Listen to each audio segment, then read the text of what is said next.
Bonjour à tous, rendez-vous ce samedi sur l'hippodrome de Vincennes pour une nouvelle émission Quintet Flash. Et c'est un Quintet Plus qui va s'y disputer dans le prix du Rouergue. C'est une épreuve internationale de qualité avec de bons chevaux en lice, des chevaux âgés de 7 à 10 ans qui vont évoluer sur la distance de 2100 mètres. C'est la grande piste avec un départ derrière l'autostart. Et à Vincennes, l'autostart, c'est 9 par ligne.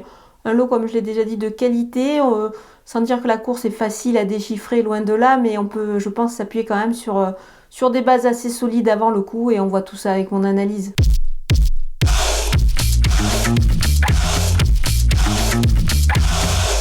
On attaque avec mes bases et le numéro 6, Oracle Teal. Le cheval est vraiment irréprochable cet hiver. Il reste encore sur des tentatives plutôt très intéressantes. Il rencontre une nouvelle fois une belle occasion de s'imposer, à mon avis, dans cette épreuve. Alors, il a tiré le 6 derrière la voiture, mais je pense que c'est pas du tout un souci pour lui.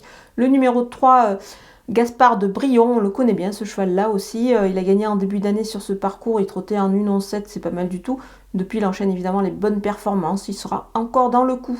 Le numéro 8, Goéland Daupfort, il est pieds nus une nouvelle fois, évidemment. Il sera encore compétitif ici. Je pense qu'il devrait confirmer, d'autant qu'il a évidemment une ligne avec Oracle Teal.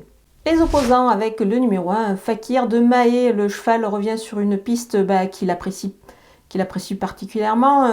Je pense qu'il devrait pouvoir se racheter dans cette épreuve.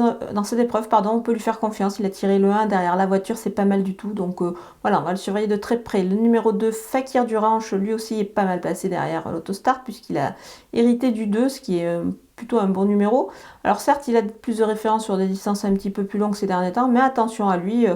Je pense que sa régularité pourrait parler du coup. Et en plus, il est déféré des 4 et Alexandre Abrivard est au sulky. Le numéro 10, Al Capone Steka, même en seconde ligne, je pense qu'il peut encore jouer les premiers rôles dans cette épreuve. Le cheval est capable d'aller très très vite sur ce genre de parcours, donc attention à lui. Le numéro 11, Grand Art, il n'a pas si mal couru que ça le dernier coup. Moi j'ai bien aimé cette tentative, je pense qu'il va monter en puissance là-dessus. Et il devrait pouvoir, en étant déféré des 4 pieds avec Franck Nivard au sulky, accrocher certainement une belle place. Mon coup de poker, c'est le numéro 4, Kennedy. Le lot est moins relevé cette fois que, évidemment, le dernier coup dans le prix de l'Atlantique. Là, je trouve qu'il est pas mal placé. Il a tiré le 4 derrière la voiture. Eric Raffin en sulky. Dans ce lot, il est pieds nus également. Donc, ça fait pas mal d'atouts dans son jeu. Moi, je pense qu'il est capable d'accrocher une belle place. Donc, évidemment, on peut le retenir assez haut. On va tenter le numéro 3, Gaspard de Brion en The Show dans cette épreuve, c'est-à-dire trouver le deuxième de la course, c'est pas mal du tout. Donc pour cela, vous rendez sur le site theturf.fr, vous ouvrez un compte et comme vous le savez, The Turf double votre premier dépôt jusqu'à 100 € en utilisant le code promo FlashTurf. Les outsiders avec le numéro 12, Esteban Giel, il devrait encore à mon avis se mettre en évidence dans cette épreuve, plutôt pour une place évidemment avec le 12 derrière la voiture, donc attention à lui. Le numéro 5, Digné Droit, il doit un petit peu rassurer, mais attention, le cheval est déféré des postérieurs cette fois, donc on va quand même le surveiller pour une belle place.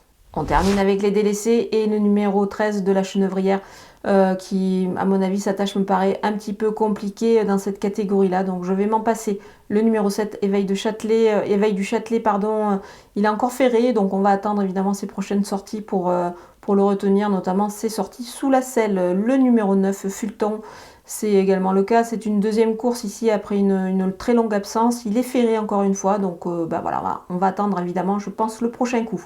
On a passé en revue tous les partants de ce Quintet Plus de Vincennes. Je vous laisse avec ma sélection et mes conseils de jeu.